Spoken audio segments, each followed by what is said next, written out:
ಇದು ನಮ್ಮ family related issues. ನಮ್ಮ ಕುಟುಂಬದೊಳಗೆ ಅನೇಕ ಸಮಸ್ಯೆಗಳಿರ್ತಾವೆ, ನಾವು ಚರ್ಚೆ ಮಾಡ್ತೀವಿ, ಅದಕ್ಕೆ ಪರಿಹಾರನೂ ಅಲ್ಲೇ ಕಂಡ್ಕೋತೀವಿ. ಸಮಸ್ಯೆ ಇಲ್ಲದ ಭೂಮಿ, ಸಮಸ್ಯೆ ಇಲ್ಲದ ವ್ಯವಸ್ಥೆ ಯಾವುದಾದ ನನಗೆ ಹೇಳಿ, ಇದು ಇರೋದೇ. ಆದರೆ ನಿಮ್ಮ ಮುಂದಿಲ್ಲ. ಆಂತರಿಕವಾಗಿ ನಮ್ಮ ಪಕ್ಷದ ಸರ್ಕಾರದಲ್ಲಿ ಯಾವ ರೀತಿ ಕೆಲಸ ಕಾರ್ಯಗಳಾಗ್ತಾವೋ ಇಲ್ಲೋ, ಏನೇನು ನಡೆದಂತ ಅವ್ರು ಕೇಳಿದ್ದಾರೆ. ವಾಸ್ತವಿಕತೆಯನ್ನು ಹೇಳೋದು ಸ್ವಭಾವದವರು ನಾವೆಲ್ಲ ಇದ್ದೀವಿ.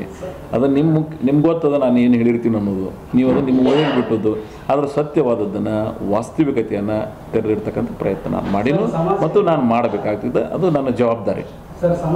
ಆಂತರಿಕ ಅಧಿಕಾರ ಎರಡನೇದು, ಅಭಿವೃದ್ಧಿ ಮೊದಲನೇದು ನನ್ನ ದೃಷ್ಟಿಯೊಳಗೆ. ಅದನ್ನೂ ಇರಲೇಬೇಕು, ಯಾರೂ ಸನ್ಯಾಸಿಗಳಲ್ಲ. ಅದರ ಮೊದಲನೇದು ಅಭಿವೃದ್ಧಿ ಇರಬೇಕು. ಅಭಿವೃದ್ಧಿ ನಡೆದ ನಾಳೆ 14ನೇ ತಾರೀಕಿಗೆ ಗೊತ್ತಾಗ್ತದೆ. ನಿಮ್ಮ ಮುಂದೆಲ್ಲ ಡಾಕ್ಯುಮೆಂಟ್ ಇಟ್ಟಿದ್ದೀವಿ, ಕೆಲಸ ಕಾರ್ಯ ಆಗತ್ತೆ. ಚರ್ಚೆ ಆಗಲೇಬೇಕಲ್ಲ.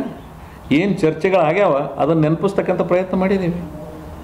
ಬಿಫೋರ್ ಎಲೆಕ್ಷನ್ ಏನು ಚರ್ಚೆಗಳಾಗ್ಯಾವ ಆ ಚರ್ಚೆಗಳನ್ನು ಇಂಪ್ಲಿಮೆಂಟ್ ಮಾಡ್ತಿರಿಲ್ಲ ಅಂತ ಕೇಳಿದ್ದೀವಿ. ಮುಂದಿನ ಸಚಿವ ನಾವು ಯಾರೂ ಸನ್ಯಾಸಿಗಳಲ್ಲ ಅಂತೇಳಿ. ಆದರೆ ಮಾಡೋದು ಬಿಡೋದು ಅವ್ರಿಗೆ ಬಿಟ್ಟು high command, they will take their final call. ಆಮೇಲೆ ಅವ್ರು ಏನೇ ಡಿಸಿಷನ್ ತೊಗೊಂಡ್ರು I will avoid with that. ನನ್ನ ಪಕ್ಷ ಏನು ಹೇಳ್ತದೆ, ನಾನು ಇಡೀ ಜೀವನದ್ದಕ್ಕೂ ಆ ರೀತಿ ರಾಜಕಾರಣ ಮಾಡಿ. And we totally different. ಅಲ್ಲ, ಅರ್ಹತೆ ಅದೋ ಇಲ್ಲೋ ಅನ್ನೋದನ್ನು ಪರಿಗಣಿಸೋರು ಅವರಲ್ಲ, ಹೈಕಮಾಂಡ್ದು. ಅವರು ಮಂತ್ರಿಮಂಡಲ ಮಾಡುವಾಗ ಯಾವ ಅಳತೆಗಳು ಇಟ್ಟು ಮಾಡ್ತಾರೆ ಅನ್ನೋದು ಗೊತ್ತಾಗೋಲಾಗ್ಯದ ನನಗೆ. ಅವ್ರು ಯಾವ ಅಳತೆಗಳ ಮೇಲೆ ಇರ್ತಾರೆ, ಆ ಅಳತೆಗಳ್ದಾಗ ನಾವು ಫಿಟ್ ಆಗ್ತೇವೆ ಇಲ್ಲ ಗೊತ್ತಾಗೋಲಾಗ್ಯದ ನನಗೆ ಅರ್ಥ ಇರುತ್ತೆ. ನಾನಾಗಿ ಹೇಳ್ಕೊಳ್ಳೋಷ್ಟು ಸಣ್ಣ ರಾಜಕಾರಣ ಇನ್ನೂ ಮಾಡಿಲ್ಲ, ಮುಂದೆ ಮಾಡಂಗಿಲ್ಲ. ಪರಿಗಣಿಸೋದು ಬಿಡು, ಅವ್ರಿಗೆ ಬಿಟ್ಟದ್ದು ಅವ್ರಿಗೆ. ನಾನು ಇಲ್ಲಿ ಏನು ಹೇಳಕತ್ತೀನಿಲ್ಲ, ಇದನ್ನ ನಿಮ್ಮ ಪ್ರೆಸ್ದವ್ರ ಮುಂದೆ ಬೆಂಗಳೂರದಾಗೂ ಇದೇ ಭಾಷೆ ಒಳಗೆ ಹೇಳೀನಿ.